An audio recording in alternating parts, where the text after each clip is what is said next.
Welcome back to video number 2 as we discuss our story and talk about our move back to Mexico. If you didn't watch video number 1, I suggest you go watch it for context, but we're going to continue where we left off with video 1. I'm going to start the video by myself. Alondra is going to join me shortly because there is some further context that I have to give in regards to the accusations that came forth against my brother and myself. I'm also going to, for the first time since I've been on social media, share my warrants with you guys just to, dismantle some narratives that I put out by the family and, that have followed on social media and give some context. So I just want to give a little bit of backstory to what led to the accusation. So if you followed video 1, we left off where I had decided to step away from the Outer Banks Motel because of what happened with my brother. Shortly after I had cooled off, I went back and I talked to Carol Dillon and I said, hey, you know what? Because I wanted to continue to help the lady. She didn't really have any help. I said, I'll continue to work and help you with some things in the motel, like payroll, the rates, the booking.com, Expedia, managing all of those softwares and helping her however I could. But I was going to focus on just growing my business. And that's where we left off. And that was around later part of 2021. So we fast forward to July of 2023 when a detective approached my brother and told him that they had been investigating him and that they had proof that he had stolen a large sum of money. Now, the way I found out that my brother was approached by a detective was through Kathy, because the very same day that the detective had that conversation with my brother after his shift at the motel, Kathy called me and she was distraught. She was like, Carlos, I am so sorry. Your brother has been stealing hundreds of thousands of dollars from the motel. He's been doing it since he started working there. He talked to a detective. He has, been found guilty. She was already saying all these things. He has taken hundreds of thousands of dollars. Kathy was just all over the place. She couldn't even get her story straight. And I said, Kathy, whoa. I said, slow down. I was like, what are you talking about? Because I said, what do you mean hundreds of thousands of dollars that my brother has been stealing? What are you talking about? Carlos, I can't give you any details. I mean, she was just like being super extra. I can't give you any details. I'm so sorry. Your brother, he's been doing this. Mama is she's so hurt, and Billy discovered it, and Tanya and all these characters to the motel. And I said, okay, all right. I said, Kathy, let me talk to my brother and figure out what's going on. So I hung up on her and I immediately called my brother. And I said, Danny, I said, what's going on? He's like, I don't know. He's like, dude, I don't know. And I said, where are you at? So I went and I met up with my brother, and I had a conversation with him. And I said, Kathy just called me and said that they're accusing you of taking hundreds of thousands of dollars from the motel. I said, what's going on? And then he started to explain to me the conversation he had with the detective. So apparently the detective, according to my brother's story, the detective approached him with a stack of papers. Like this is a piece of paper, a stack of papers about this thick, and there was a bunch of reservations from En-ROAD, the booking software that we had at the motel. Again, you have to watch video 1 to know what I'm talking about. And he said that all of those the stack of reservations, the stack of paper, was a lot of reservations where they couldn't account for the money, that the money was missing, and they couldn't figure out where the money was because every single reservation in that stack still had a balance on it. Now I need to explain to you why the balance was still on those reservation folios. So let me give you some context, and I really hope I can explain this as simple as I can for you to understand. When you check into a motel, like a Hilton, for example, or any type of motel, the Motel 8, Super 8, doesn't matter. Anywhere you go to check in for a motel, basic motel check-in procedure is you show up, you give your ID, you give your credit card, they run their payment or your balance through the booking software that they have on their computer, because most hotels have their POS system, the point of sale, synced with the booking software. So they can run the payment right there and there on the computer. They give you your ID back, your credit card back. You probably sign a waiver. And then they give you the keys to your room and off you go to your room. That's standard motel check-in procedure 101. We've all checked into a lot of motels in our lifetime. At the Outer Banks Motel, it was very different. Again, referencing video 1, there was 2 systems. There was the Carol Dillon system, and then there was the Billy Dillon system. The Carol Dillon system was pen and paper. The Billy Dillon system was all electronically done. So at the Outer Banks Motel, we had the Clover, which was the point of sale. The Clover was the POS where we ran payments through. And then we had Enroad, which was the booking channel managing software that we had on the computer to manage reservations. Those two did not talk to each other. They were not connected. They were not synced in together. There were 2 separate systems. And so when a guest would check in, they would give us the name of the reservation. We would look it up on Enroad. Motel policy was you pay one night in advance and the remainder balance you pay it upon check-in. We would pull up the reservation, and then we would walk over to the Clover and run the payment for the remainder balance. So we didn't do the payment on Enroad, we did it on the Clover. So when we would run the credit card of the guest on the Clover machine would give you a receipt, old paper receipt, and we would rip the paper off the machine, and then we would print out the reservation folio from Enroad with the balance on it, because the proof of payment was always the receipt that the Clover spat out upon payment. We would staple the receipt to the reservation folio, and then we would hand it to the guest. While we did all of that, the guest had to fill up a check-in card, which basic, first name, last name, vehicle, plates, all of that information. And then once the payment was taken, we had to handwrite it. This is the Carol Dillon system. We had to handwrite everything on a binder. And there was the credit card ledger, which was the initials of the clerk that took the payment, the room number that they were checking in, the last name of the guest, the date that they were going to check into, or the date that they checked into the motel, and then the payment. And that was proof of payment. The Enroad software system was never operated to its full capacity. Again, you got to watch video 1 to know what I'm talking about. Enroad was never operated to its full capacity. They never synced the POS system to Enroad, which means that all of the reservations on Enroad always carried a balance even after the guest had checked in and after they had checked out, because the proof of payment was always on the binder. In 2022, after I had exited the motel, Billy, there was a new staff in the motel, there was new people that were working there, and he really tried hard to give directions and implement all of the people to start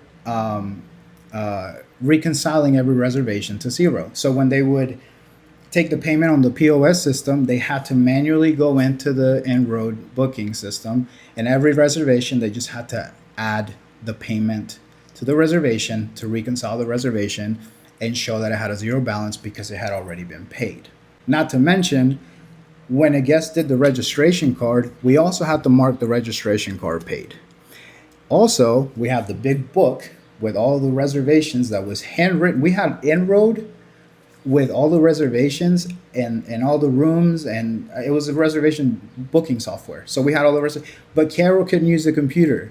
So we had a big book that was handmade. It was this thick, it was this long, with all of the rooms on the book. And we had to handwrite every single reservation in the book, because that's the only way that Carol Dillon could keep up with the reservations of the motel.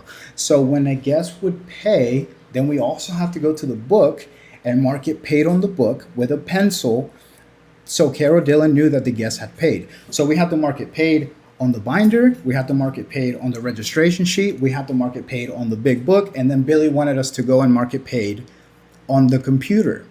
Not to mention, I also want to give some further context into how I started to notice some things when I had first worked there that I didn't pay attention to until everything kind of came together. My first year there, I remember it was 2017. It was December. It was towards the end of the year, and the accountant Will from Elizabeth City, that was their accountant, came into the office just kind of with his hands on his head, shaking his head. And he knew me because he knew that I did a lot of the work and I helped a lot with the tax documents and getting things together, paperwork, all of that stuff. And I remember asking him, I said, "Hey, what's going on?" You know? And he said, "This place drives me crazy." And I said, "Why?" He said, "Every year their numbers are off. Every single year. This year," he's like, "this year they're $50,000 off and I can't figure out where the money is." And it was my first year working there. I didn't think much of it. I said, "So what do you do?" And he said, "Well, Carol Dillon just tells me to make it right, so I'll have to figure out how to do it." And the longer I worked there and I got to know Will and work with Will, every single year the numbers were off. Every single year. Because the way the motel did their taxes was old school, pen and paper. Carol Dillon would give them a fish box. I mean, I'm talking a large, heavy fixed box with all the stuff, expenses, their income, everything. Everything would be handed to Will in a box, and then he would have to go and put it all into QuickBooks and figure it out.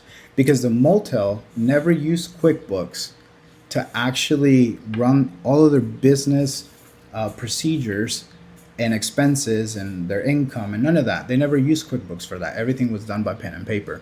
So everything that Carol did by pen and paper, she would hand to Will in a fish box and say, "Well, figure it out. Figure it out." And every year the numbers would be off. There was one time as well, just further context, that there was one time that I was working there. It was a winter, I think it was 2018 or 19, one of the 2 years. We had a guest that checked in. He was a regular. He worked at the weather station there in the Outer Banks. And he would always stay in the Outer Banks motel. And we knew the guy, he was a regular. So it was in the winter time, completely dead. It was, no business. All the rooms were available. He always took 1A. It was the cheapest room, and he would just pay cash. And I knew the guest, so I remember I was sitting in the office, and I entered his information, reserved the room for him. Carol Dillon just gave him his keys. He didn't have to register, none of that, because he was a regular. And he handed her $100. And she turned over to me, and she said, once he had left the building, she kept hinting. She didn't know how to say it, but essentially what she wanted me to do was to remove the room charge from the room, but not delete the reservation, so it wouldn't get double booked because there was a guest already staying in the room. And I remember telling her, because she didn't want to outright say it like that, but she just kept hinting at it. "Can you remove the money from the reservation?" And I ended up saying, "No, Miss Carol, I don't know how to do that. I don't know what you're talking about." And she said, "Oh, Billy will do it later." And she grabbed the $100 and she slipped it on her pocket. The way I saw money go from the drawer to the purse to the safe to the purse, from the purse to the drawer, there was a lot of cash that was moving back and forth. This business had been operated since the 1940s, I believe. And I don't know how they ran their business. I don't know what kind of schemes they did to the full extent, because every time there was anything that had to deal with money, it was always Billy involved with any type of deposits, anything that they did with taxes and money. Billy always had to have his hands on it. Carol Dillon would never go to the bank without Billy Dillon. So as I put all of these things together, and we fast forward to 2023, when the detective approached my brother and tried to make it seem like that stack of reservations that had not been reconciled on En-ROAD was proof that he had stolen money to them. And then you add on all of these different things that they did and how they operated their business in a very unethical way, I started to think that they had been investigated and they were trying to pin all of that on my brother. And that was my thoughts. Because none of their explanations made sense. None of them. But I couldn't speak to Kathy about it because she didn't want to hear anything that I had to say at the time. And so that happened. My brother was approached in July. And then a couple weeks later, it was like mid-July, like 2-3 weeks later, he had a follow-up with the detective. And the detective insinuated or hinted to him and he said, we're investigating him too, and we're going to reach out to him and talk to him about the things that he has been doing. And essentially, he wanted my brother to collaborate with him because he asked them to tell him the truth. And my brother kept saying, I don't know what you're talking about. I don't know what you're talking about. And the detective just kept pushing because he wanted Danny to say some sort of confession, whatever the detective was trying to do. He tried to intimidate my brother. My brother had just had a son. He tried to tell him that if he didn't collaborate, they were going to put him away for a long time and he wasn't going to be able to spend time with his son. So obviously that fucked with Danny's head. But he was doing what a detective does. They lie to try to get some sort of confession to make their life easier. And my brother just kept saying, I don't know what you're talking about. I don't know what you're talking about. And then, a day later or two, I don't remember the exact time frame, my brother and I went to detail a car, and he said to me, hey, I talked to the detective, and he told me that they're going to look into you now, and that they've been investigating you and the things that you have been doing. And I looked at him and I said, what? What are you talking about? And he said, bro, I don't know. That's just what he told me. And this is the part where Alondra joins me, and we take you through the chain of events that led to my decision to leave the United States and come back to Mexico. And so after I had that conversation with my brother, I went home and I talked to Alondra about what was going on. Yeah, and we just did a little Googling, figured out what options we had, and if there was a way to fight the case. Fight it because, like I said, at this point, it was obvious that they were going to try to come after me and that they were going to try to come after my brother, just like I previously stated. And so when her and I finally started to look into it, we said, well, if this is going to happen, we should probably look into reaching to somebody, a professional. Yeah, we saw a lot of just stuff all over the place, so we were kind of like, let's just reach out to an actual lawyer, see what they tell us, and go from there. Yeah. And so what the criminal attorney told me that we had talked to, because we told her that we had DACA. Oh, you had DACA. Yeah. Oh, you and Danny. Yeah. And so. I mean, we broke down the case for her. We told her, Carlos knew what they were trying to do.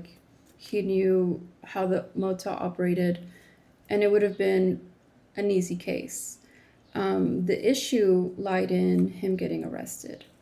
One, because in North Carolina, I don't know what it's like in other states, but in order to get arrested, the probable cause doesn't have to be evidence necessarily. It just has to be a suggestion of, this person did this, and claims essentially. Yeah, and that, as on top of him being a DACA recipient, it changed everything. The lawyer basically told us that the criminal attorney told us you need to find an immigration lawyer to walk you through the steps of what could happen with DHS because, it was in her field. Yeah.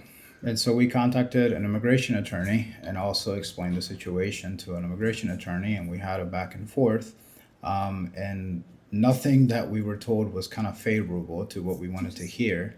Comforting, by any means. Yeah, so we were told by an immigration attorney that if I got arrested, the chances of Carlos being detained by DHS was high. Because DACA really didn't equal to anything. Yeah, it's not residency, it's not citizenship. It's just a work permit. Yeah. Essentially. So once we were told those things, her and I started to really weigh our options about relocating to Mexico because of what that would look like and what that would look for like. our family, because keep in mind, like, we just had a baby, and one of the things that was pretty heavy on our list of weighing things out was that we just had a baby, and I didn't want him, like, I didn't, what the immigration attorney said, in more or less words, were that if he were to get taken by DHS and taken to a detention center, there was no guarantee, there was no like set time. He could be in there for months, years.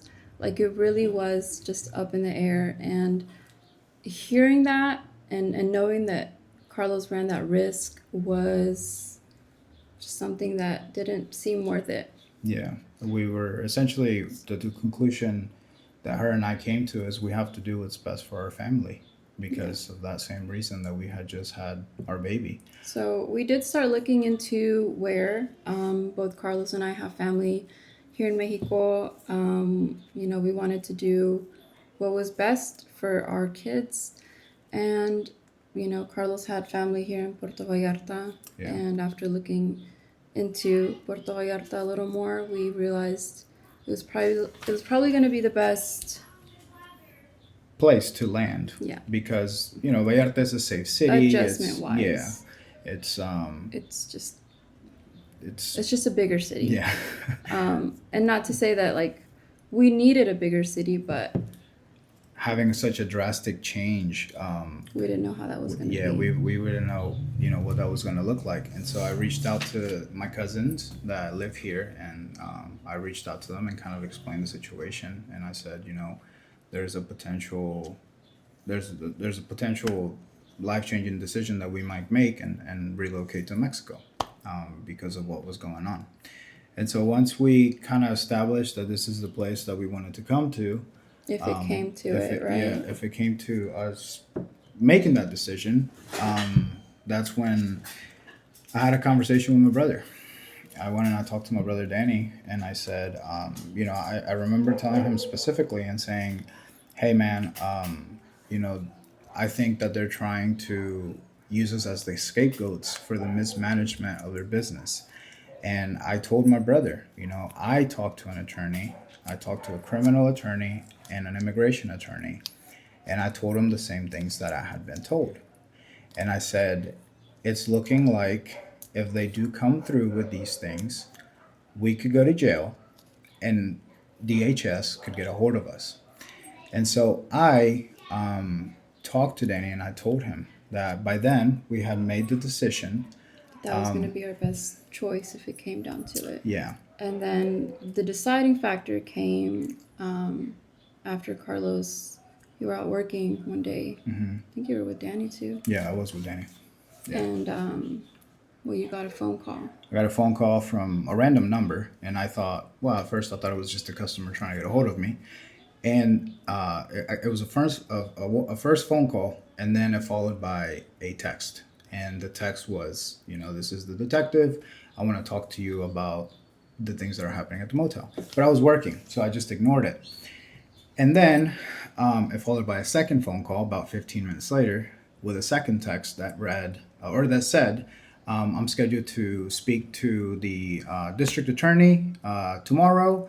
I would really like to talk to you about the Outer Banks motel before I go in and talk to him. And that's when I remember coming back to Alondra and just saying... It just kind of felt more real. Yeah. Because it was one thing for the detective to tell Danny, like, oh, like, we're looking into your brother too. But now it was like, okay, like, it's a matter of time, I guess. Because what we didn't want was for Carlos to get arrested. Like, that was our main, concern. Because then from there, it was like, we don't know what happens next. We don't know if DHS will take him. So yeah, we had a conversation with your family, your parents, and we told them because up until that point, they didn't know what was going on. They didn't know any of this was going on. So on the conversation with my family, my brothers, my mom, my dad, we explained to them the situation, and we informed them that we were going to make that decision to move our family to Mexico. And we laid out a plan as to how we were going to handle this without the pressure of me potentially being Locked up. locked up for an unknown amount of time. Yeah.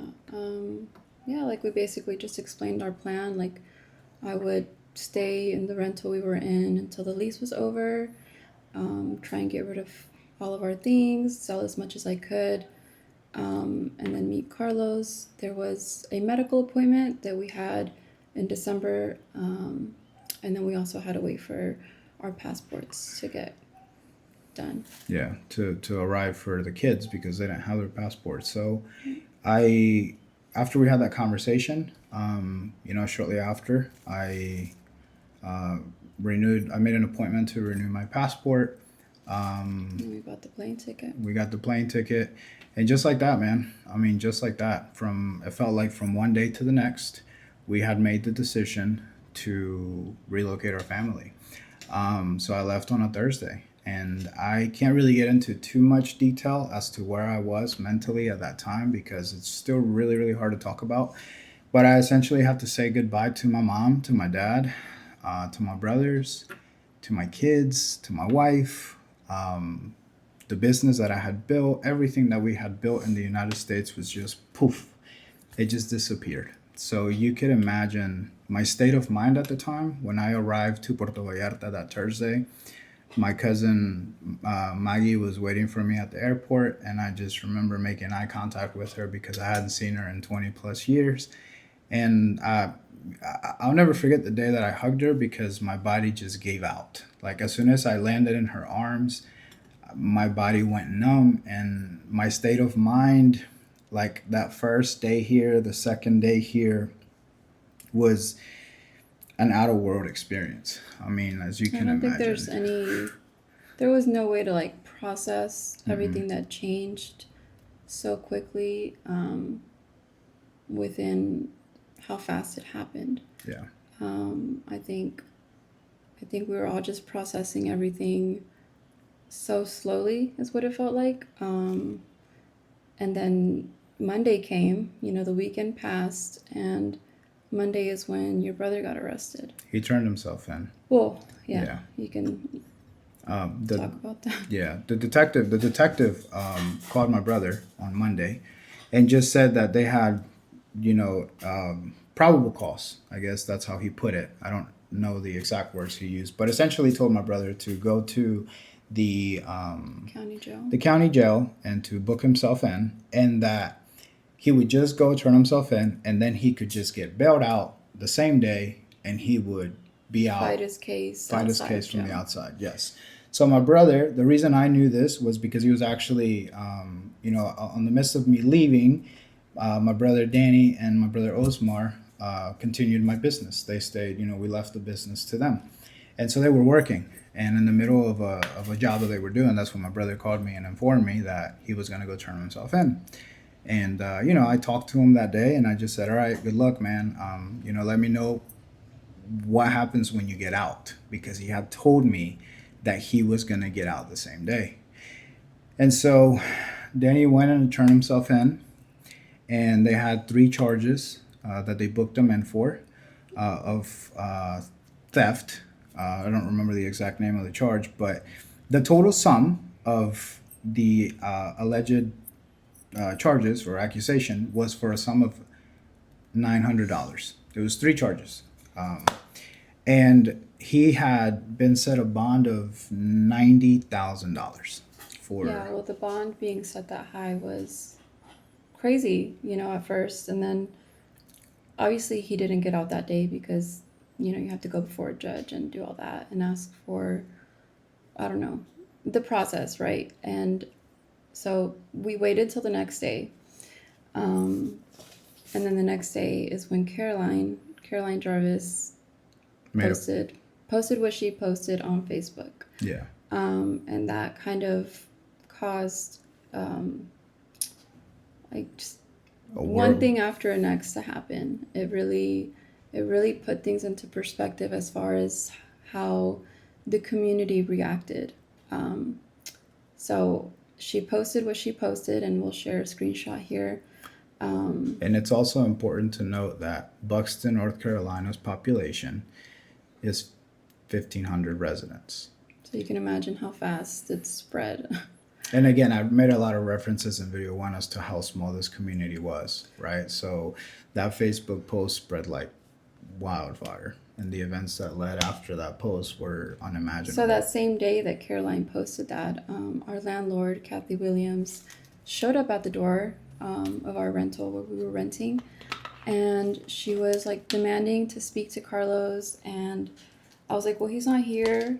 And she's like, well, I need to speak to him, he's on the lease. And I was just kind of like, well, I'm on the lease too, like, what do you need? And she was basically giving me the runaround, like she didn't want to tell me that she was there because of that post. I'll share some screenshots of some messages that we exchanged, because she left shortly after because she didn't really give me a reason as to why she was there bothering me. But she came back and she basically was trying to evict me. And it was crazy because, like, as you can see in the screenshots we'll share, like she tells me that, you know, she's getting calls from people that they're concerned that I'm staying in her house. And it just felt so like unreal at the moment, because like, what was the reason? We had a really like ugly exchange.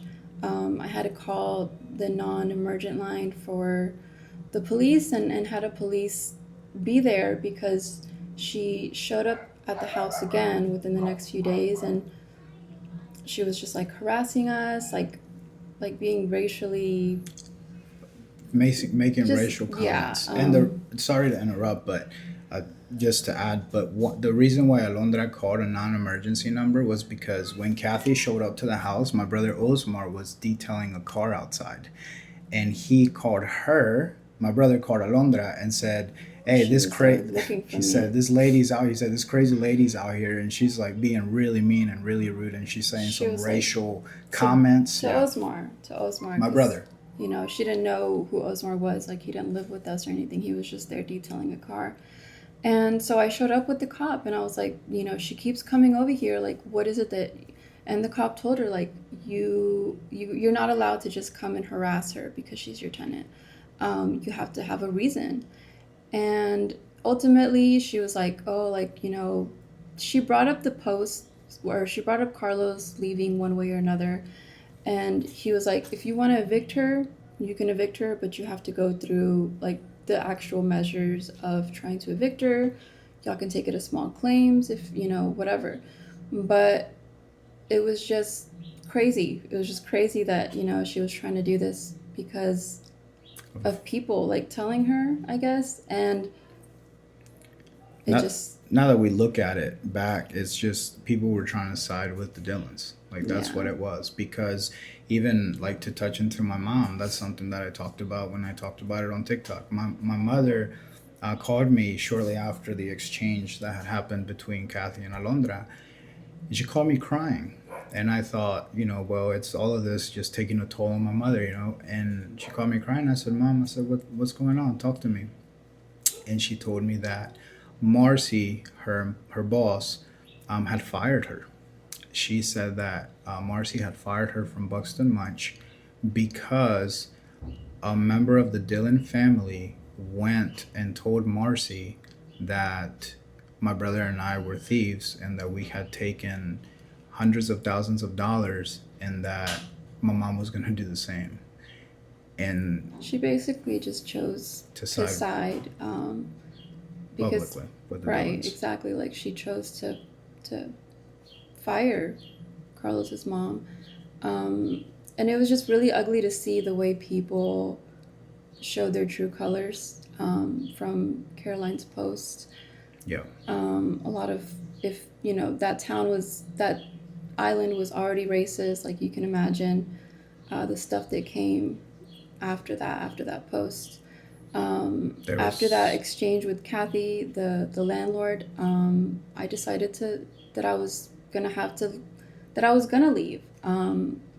I gave myself that month because I was about to pay for that month of October. Yeah, October. No, September. Sorry, this happened in August. So September. I paid for September.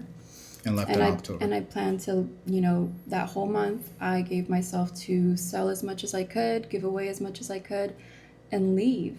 And it just was stressful because our plan was to stay there and do things kind of more calmly. At a slower pace. But yeah, like I was like, I'm not gonna keep giving her my money, like my rent money, and it was wild because after I told her, like I told her at the end of September, I was like, I'm leaving. Like I'm gonna give you your keys in a couple days, and that's it. And she was like, no, you have to finish out your lease. Like like you can't just do that. And I was like, well, actually, like you wanted to kick me out. And I told her, like, if you want to take me to court, like I would love to tell a judge how you treated me and how you harassed me. And she kind of just left it at that, and it was like, I'll share some screenshots of that exchange, but it was just wild. Like she switched up after a couple weeks because she ended up like telling me, like, she's like, I'm so sorry that this is happening to you. It was just wild. It was a wild experience to like go through that. Yeah, and everybody's emotional state, like in regards to like everything that was happening with us, wasn't necessarily very constant. It was a roller coaster of emotions. So for her to have to deal through that and the harassment that Kathy sent her way, and then her switching up and saying that she would also give back your deposit, and it was just crazy. Yeah. And then a couple days after, Caroline's post came and the aftermath of her post,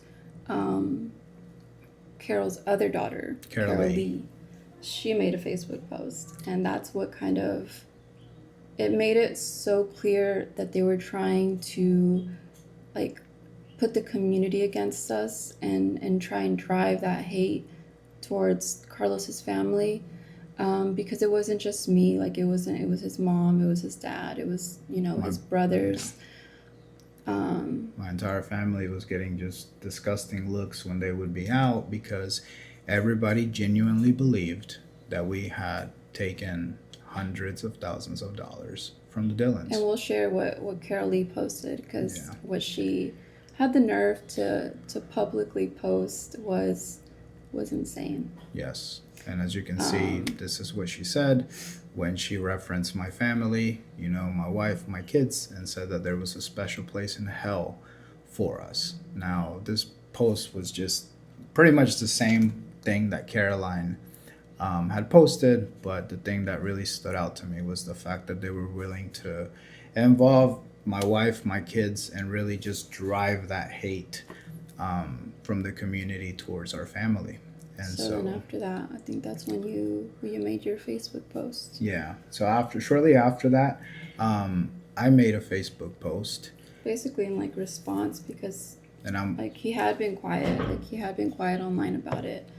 And just also to add, I mean, while I saw these Facebook posts, because I was quiet, I was in Mexico, but just to see the way people, like she mentioned, like the way people like just ran with it and believed it, and the things that were being said about me and my family publicly on these Facebook posts, it really made things so much worse for me because I just couldn't believe that people would be so gullible to believe something like that was posted on social media. And so that's when Carolee made that post, that's when I had talked to Alondra and I said, I want to speak up. I want to speak up and I want to post what really went down. And here's some screenshots of my Facebook post that I made.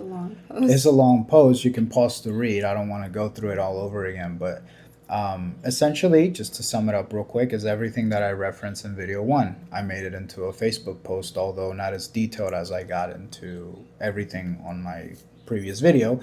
But I made that post. And then, ironically enough, as soon as I made that post, both started.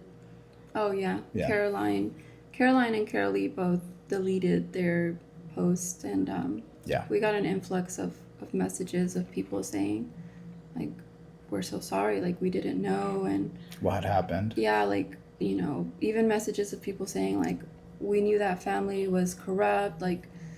And it was just crazy to see that switch, because it's like you got both sides of the story now.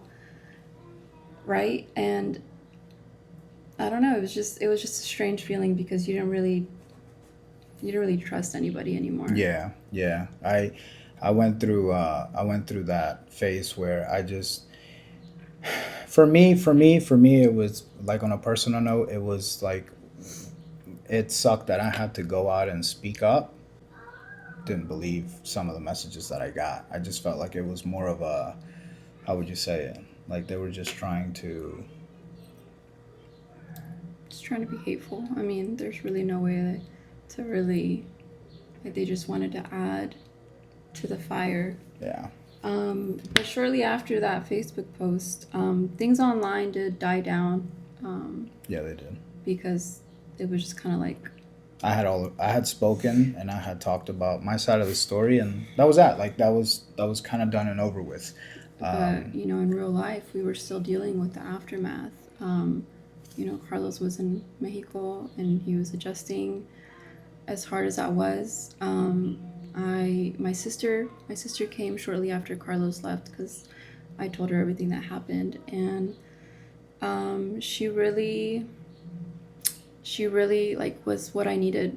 She stayed with me for 4 months while, you know, before I left to go to Mexico with Carlos, and she helped me like so much. She helped me do everything. Carlos's family, you know, they were helping me do everything because again, like I had to rush out of that house again, and it just kind of messed up the plan that we had set in place. Um, but yeah, like, you know, with the kids, like dealing with the kids, like having to Tough. handle, you Yeah, know, telling them like this is kind of what we're doing now, and trying to just keep as much normal as we could. as much composure, Um, it was emotionally.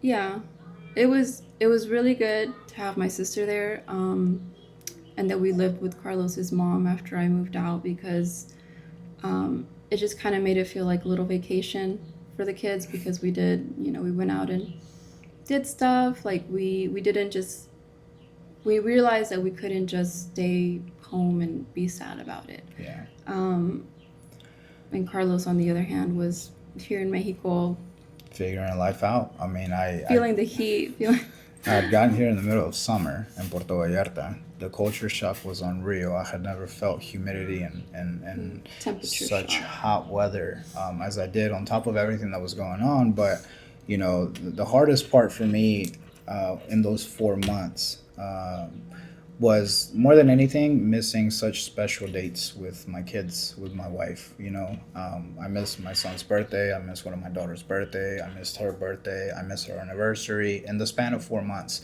And every time though, it was like one date after another after another. And I was just going through the motions. I mean, I was trying to adjust here. I was trying to figure out life in What we were gonna Mexico. do, Yeah, like look, I looking was at looking at apartments. apartments. I got a job. I worked at a call center, and everything just it felt like everything changed so fast, and I just couldn't catch up with just the emotions that I was feeling because as much as I wanted to just sit back and take everything in and just process everything that had happened, I also knew that I had to get up on my feet because my wife and my kids were going to come in 4 months. And so obviously we couldn't stay at my cousin's place and stay there with our family. So I had to like immediately just get up and start figuring life out. But And it, then while like everything was going on with us, like personally in our family, you know, Carlos's brother my was brother, being put through, you know, everything with the legal system. It was crazy because it was just like that was like a constant in those 4 months where it was like we'll touch on it, like we're gonna yeah. touch on Danny's case a little, but that's kind of his story to tell. And he has taken into consideration possibly sharing his story on our channel. He says he's thinking about it, but we'll touch just a little bit of what happened to him because that's not really our story to tell, but some of the things that happened, Like the the corruption that he corruption. like experienced going through the system Yeah, because of that family, right? Not just because he was a DACA recipient or because they were racist. It was because of that family and the power and the connections they had within the county. So we talked about him having that high bond. Yeah. And then one thing that we didn't really know when Danny got arrested was that DHS gets a 48 hour hold. 48-hour hold for people who are undocumented. So even though he did have DACA, like was still considered undocumented. So, we thought, well, I mean, first was the high bond, right? His mom had to try and get that figured out. And the bondsman was like, that's wild. That's wild that his bond is so high. And after he went before a judge. Yeah, so he turned himself in. He had the three charges. He had a $90,000 bond. The next day, he got appointed an attorney. Oh yeah, he had yeah. From like the county. He didn't hire an attorney until later. Yeah, until later. But eventually, when he finally got an attorney that was assisting him with everything, the attorney looked at his charges, and he was confused as to why the bond had been set to $90,000, because he told him that the max bond amount per charge should have been $5,000.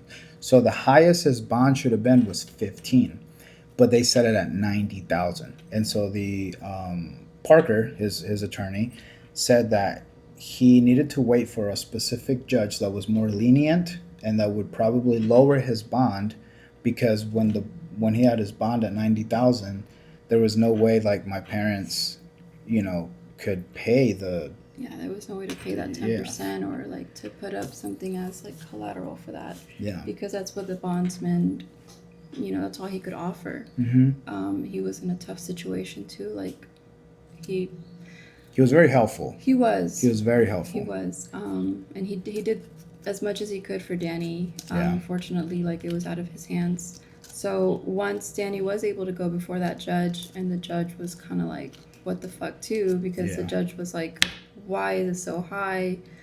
He lowered it. Mm-hmm. He lowered it to 15. Yep. To what it should have been. Danny's mom paid that, out of her pocket. And that's when we realized that, DHS gets a 48-hour hold. So that was like, it just sucked to hear, for his mom, because she was waiting for him to come out after she paid that money. And, they were going to fight the case outside of jail. This was like. No, I just wanted to say, like, not to mention that the thought was that Danny was going to go in that very same day. Yeah, exactly. Like, that was the biggest fear with Carlos that I had. And, we're nobody to tell Danny what he should have done or what he had to have done. But that was our biggest fear, of Carlos trying to fight this case and not being able to do it outside of jail, right? Yeah. Because of your legal status. Well, and just the judicial system and how it operates. We would have never assumed that what Danny went through as far as like corruption with the county, we would have never expected that. Like that was something that was completely out of left field. Yeah. And when my mom paid, like when the judge, so my brother was made to believe that he was going to turn himself in and then come back out the same day. So unfortunately, after the 48-hour hold, I think that was like a holiday weekend. It was Labor Day. It was a holiday weekend, so it was a 3-day weekend, and so basically, like, your mom had to wait 3 days. 3 days instead of 2. And guess what? They happened to take Danny. The day he was supposed to walk out. Everybody, like his lawyer told him, like, oh, they're probably not going to take you. Like, these charges are nothing. They only take people who, have done something really bad. Mm-hmm. And they took him. That was the first time they took him to Raleigh. Yeah. And I say first time because he was brought back. Yeah. One day I was here. I was here in Mexico, and I got a phone call from my mom. And because I had already known that Danny had been taken by DHS, and she called me and she said, Danny's back in Manio. Danny's back in Manio. County. And I was so confused because I personally had never heard of immigration taking an undocumented person and then releasing him back to county. That was unheard of for me. Yeah. Well, so what happened was he got another charge. Like the county put another charge on him. So federal was forced to give him back so he could go and respond for that charge, that additional charge. So when he went back to county, he had a charge of like $320, which had raised his total sum to $1,200. But because of that $300, he got a new bond. He got a new bond for $50,000. But when he talked to the lady that like booked him in, she said that they had made a mistake because they forgot to add a zero. They wanted to make his bond $500,000, but they forgot to add a zero, and it was only $50,000, and that's what Danny had been told. So he got booked in, and same thing. The next day, Parker, his criminal attorney, saw him because he had an arrangement or something along those lines, and Parker was confused. He didn't know what was going on. He's like, "What are you doing back?" And Danny was like, "I don't know. They added another charge to me." And he showed him the paperwork and he showed him the bond, and Parker absolutely lost it. He's like, "Dude, this is fucking ridiculous. Why do you have a $50,000 bond for a $300 charge?" So then my brother had to wait another week and a half to see the same judge that had reduced the initial bond. And it was told like the Ambriance, the ADA. Right. Whenever she was before the judge with Danny, after this additional charge, she told the judge, she's like, "Oh, well, because the judge obviously was like, what the hell? Like, why is this bond so high again?" And Amber Yance told the judge, like, "Oh, well, his brother left, like he's a flight risk." And the judge was like, "Are they in this case together?" And Amber was like, "No." Then the judge was like, "Then what the fuck are y'all doing? Like, why are y'all compromising this guy's bond if he has nothing to do with whatever his brother's being charged with?" And so they did bring it down again. But I want to add some context there that Amber Yance's dad, Amber Yance was the ADA, so she was the district attorney's assistant. Her dad, I went to school with her. She was from Avon, North Carolina. Her dad, Earl Yance, owned Avon Motel in North Carolina. And Earl and Carol Dillon and Billy were really good friends. So it was a small town. One way or another, like they knew each other. Like they went way back. It was kind of like a network of people that just they operated the same way. They were all friends with the sheriffs, the district attorney, and it was just. So back to Danny getting his bond lowered, and his mom going to pay it again, because she wanted him out. She wanted him to fight his case outside of jail, and she went and paid. I don't remember how much the second time. I think the bond was reduced to $5,000, or I don't remember. The bond was released from $50,000 to something. Come the 48-hour hold again, and after the hold, when we were expecting Danny to be released, that's when we saw the corruption. I remember his mom going like, "Oh, like he gets out today." Super excited, man. And I think she got there and they were like, "He's not here," and we were like, "What?" Everybody was like, "What do you mean he's not here?" And he was driven to the detention center by the county. Somebody personally put him in a cop car and said, "Take this guy to the detention center in Raleigh."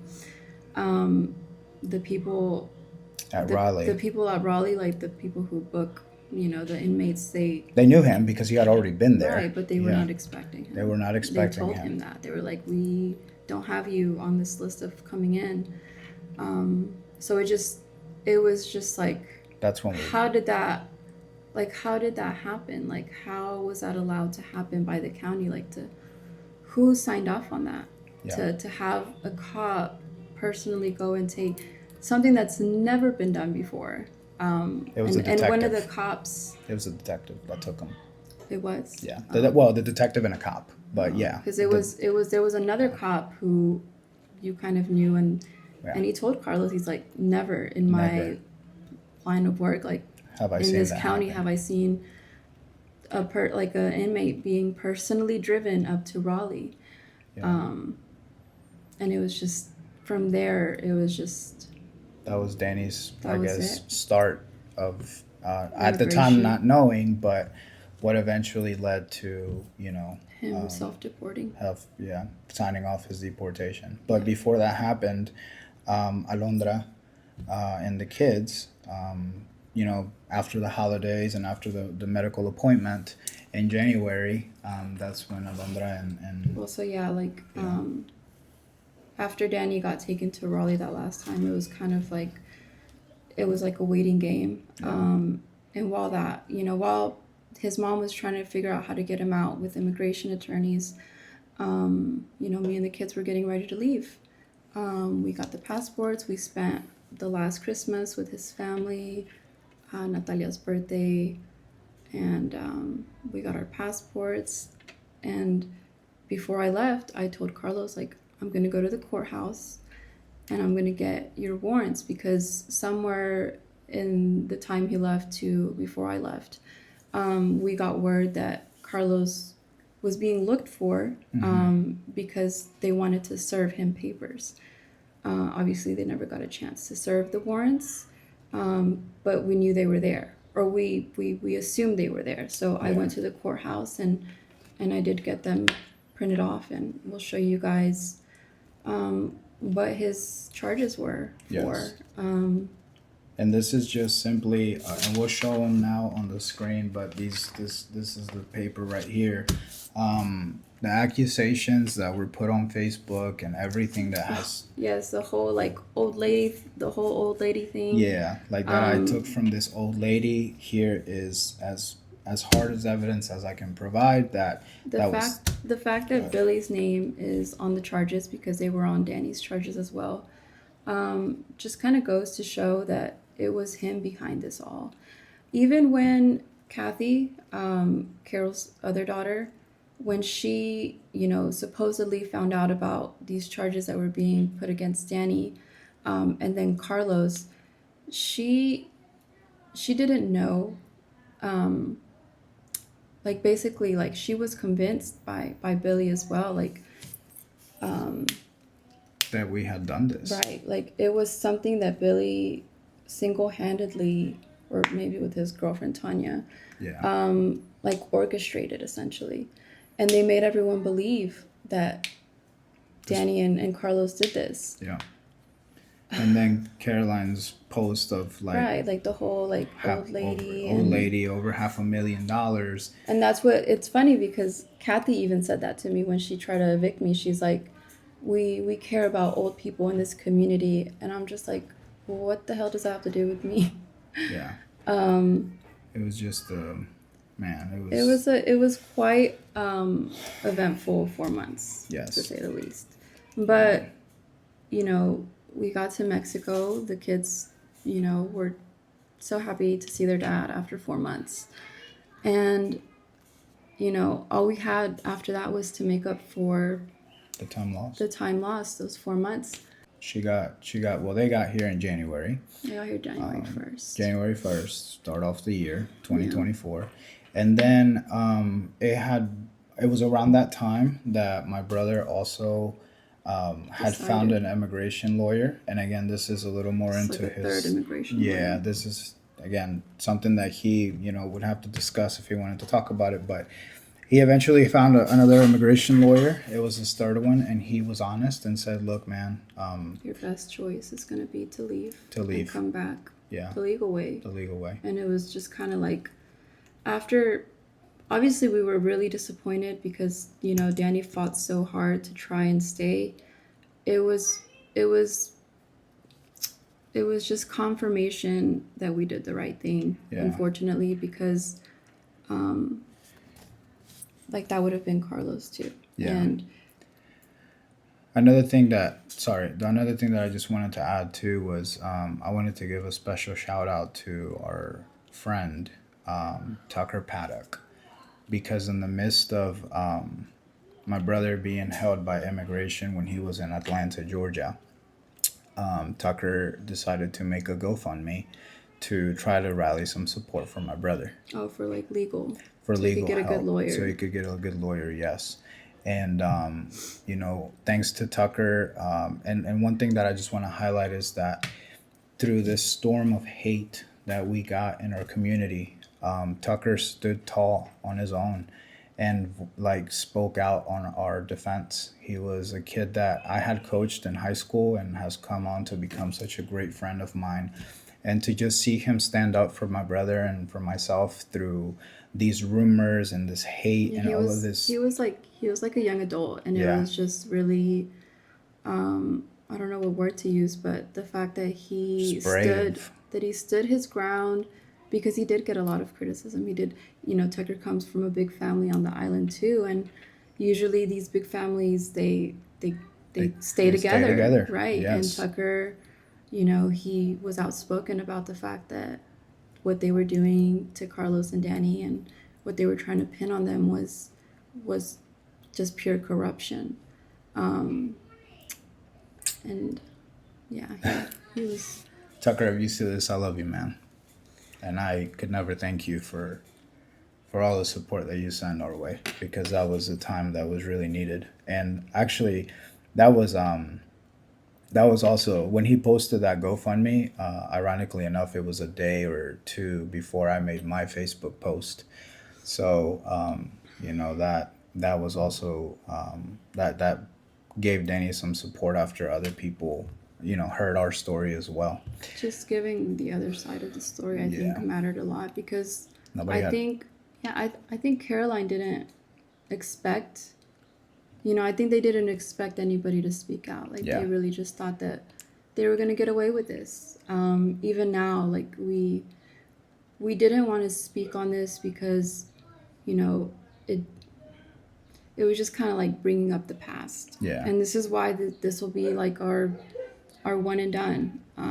We don't want to continue dragging the story and talking about like how it happened, why it happened, because it's part of our past now. It's part of something that we've moved past from, and whatever we do in the future as far as Carlos's status, or where we want to move to next, that's just something that is doesn't correlate anymore to what yes. happened in the past. We have found a life, happiness, and peace here in Mexico, and we're gonna just always focus on what's in front of us and continue to move forward. But I do think that I want to make a video at some point and kind of go over that first year, because although we're good now, that first year was not easy. There was a lot of ups and downs, and you know we don't want to try and romanticize what happened with our family, because it was hard. We weren't on social media then, but it was just a transition that we had to go through, with our kids, with each other, and it would be good to kind of just talk, like touch base on that first year. I yeah, think at some point. definitely. And just to really wrap things up, unfortunately, my brother did end up getting deported. He signed his voluntary departure. About a month after I got here. And he landed here in Puerto Vallarta on February.